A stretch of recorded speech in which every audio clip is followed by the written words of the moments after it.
आज क्यों नहीं बोल रही है चाची? नहीं पता है।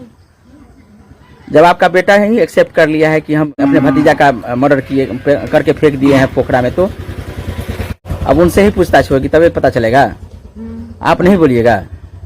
विकास के ऊपर जो से इतना बड़ा आरोप लगा है, खुद जाकर के एक्सेप्ट कर लिया है कि हमने जो मारे हैं, तो क्या कहेंगे? एक चाचा पर लोग कैसे विश्वास करेगा? विश्वास केना आप करते बाबू, बरदानिया भी तो बिता दिल के। इस आंगन में सन्नाटा ही सन्नाटा पसरा हुआ है। विगत 18 दिन पहले एक बच्चा जिसकी उम्र मात्र 3 साल की थी, जिसका नाम प्रिंस कुमार था, जो गायब हो चुका था। आज उनका डेड बॉडी पोखरा से मिली है और डेड बॉडी मिलने के बाद आपको बता दें कि इसके पीछे किसका हाथ है वो सुनेंगे तो आप भी चौंक जाएंगे। प्रिंस के चाचा यानी प्रिंस का अपना चाचा ही इस घटना का कातिल बना है। सिर्फ और सिर्फ प्रिंस की दादी है जो उस दिन प्रिंस के लिए काफी रो रही थी। आज प्रिंस का डेड बॉडी मिला है। आप देख सकते हैं सदमा इनको लग चुका है, चूंकि इनका अपना ही बेटा इस घटना को अंजाम दिए हैं। बता नहीं पा रही है चूंकि जो सदमा लगा है, एक तरफ बेटा तो दूसरी तरफ पोता, दोनों के बीच में ये दादी और ये माँ। एक तरफ दादी का रोल है, दूसरी तरफ माँ का रोल है। दोनों स्थिति में ये कुछ बोल नहीं पा रही है। हम अभी मधुबनी जिला के राजनगर प्रखंड अंतर्गत सिमरी पंचायत के सिमरी गोट टोल में पहुंचे हैं। इस घटना को लेकर के इस चाची से पूछ लेते हैं। विकास के ऊपर जो से इतना बड़ा आरोप लगा है, खुद जाकर के एक्सेप्ट कर लिया है कि हमने जो मारे हैं, तो क्या कहेंगे? एक चाचा पर लोग कैसे विश्वास करेगा? विश्वास केना आप करते बाबू, बरदानिया भी तो बिता दिल के। की नाम है चाचा के? नहीं हम की कहो बाबू, हमरा कल की कहै छी ना। तो आप देख सकते हैं कोई कुछ बोलने के लिए तैयार नहीं है, क्योंकि एक चाचा पर जो विश्वास था ना, अब वो विश्वास टूट गया है। कि 18 दिनों से लोग, घर के लोग, गांव के लोग, सभी के सभी चिंतित में थे। वहीं प्रशासन भी इस कांड की खुलासा करने में, इंस्पेक्शन करने में लगे हुए थे। लेकिन क्या पता अपने ही घर में इस पर इतने बड़े कातिल मिलेंगे, किसी को पता ही नहीं चला। लाश मिलल चाचे? कतल लाश मिलले? पोखर में के निकाल के? अपन निकाल। अच्छा, लाश के से मिला के कारण की छे? हमें नहीं पता है। अहाँ के लड़का जैसे से छोटका लड़का एक के बारे में बता रहा छे, वह मारलक है। हम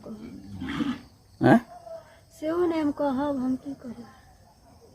माने चाचा जब इतना बड़ा घटना कर दिए हैं तो कुछ तो बोल सकते हैं। वही नहीं विश्वास है। आप आजकल चाचा पर कौन विश्वास करेगा? इसके ऊपर क्या विश्वास है? जब अपना भतीजे पर विश्वास नहीं किया है, नहीं कर रहे हैं ना, कुछ नहीं।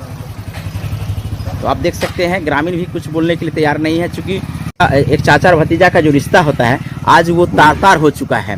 लोगों का विश्वास था कि बच्चा कहीं चला गया है, कोई पकड़ के ले गया है, लेकिन क्या पता घर में ही इस प्रकार की कांड हो जाएगी। इस विश्वास ही नहीं कर रहा था, इसका कोई आशंका ही नहीं कर रहा था। और वही विकास जो कल सबके सामने में था, लोगों के बीच में था, उन्होंने ही अपने भतीजा का खून करके बगल वाला पोखरा में फेंक दिया था। तो आप लोग भी कमेंट करके बताइएगा कि इस प्रकार के जो आए दिन घटना घट रही है और अपना चाचा भतीजा को, भतीजा चाचा को, तमाम तरह की घटनाएं आए दिन देखने को मिलती है, तो ये घटना बहुत ही शर्मसार करने वाली घटना है। देख सकते हैं कि अभी हम मधुबनी जिला के राजनगर प्रखंड के सिमरी गांव के सिमरी गोट टोल में पहुंचे हैं और ये वही घर है जहां 3 साल के बच्चे विगत 18 दिन पहले गुम हो गया था। आज उनका डेड बॉडी बगल के पोखरा से मिली है और पोखरा से निकालने के बाद उस डेड बॉडी का जो हालात है वो बिल्कुल ही देखने लायक नहीं है, बल्कि ये कह सकते हैं कि पूरा सर गल गया है। चूँकि 18 दिन हो चुका था इसलिए सर गल गया है। यहाँ आने के बाद पता चला है कि उनके चाचा विकास कुमार है, उन्होंने उसको मार करके फेंक दिया था।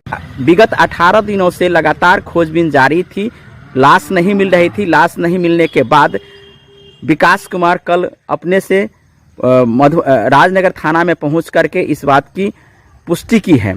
उन्होंने इस बात का खुलासा किया है कि हमने उस बच्चे को, 3 साल के बच्चे प्रिंस को मार करके पोखरा में, बगल वाला घर के बगल वाला पोखरा में फेंक दिए हैं। यहाँ से मात्र 200-300 मीटर की दूरी पर है जहाँ फेंक दिया था।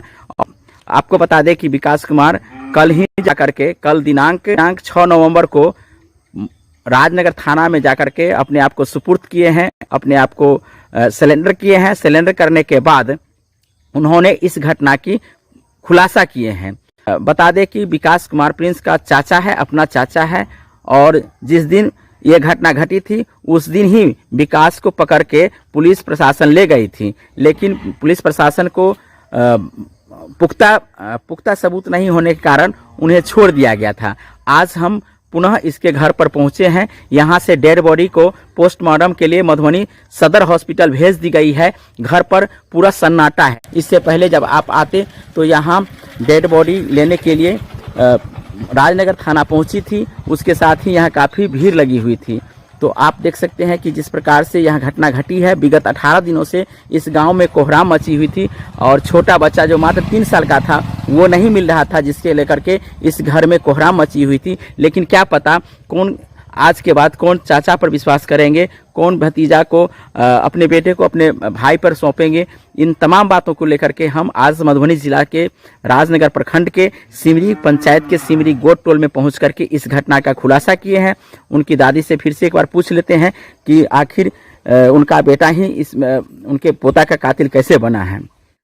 तो आप देख सकते हैं दादी कुछ नहीं बोल रही है और जिस प्रकार से इनके बेटा पर आरोप है, जो इनका छोटा बेटा है विकास कुमार, उनके ऊपर आरोप है कि उन्होंने अपने भतीजा जो मात्र 3 साल का है उनको मार करके फेंक दिया था। तो यहाँ कुछ लोग बोलने के लिए अब तैयार नहीं है, चूँकि जो सन्नाटा है वो आप देख सकते हैं पूरे गांव में सन्नाटा है। और इस सन्नाटा को लेकर के आज हम मधुबनी जिला के राजनगर प्रखंड के सिमरी पंचायत के सिमरी गोट टोल में पहुंचे हैं और यहाँ की स्थिति को, हालिया स्थिति को दिखाए हैं।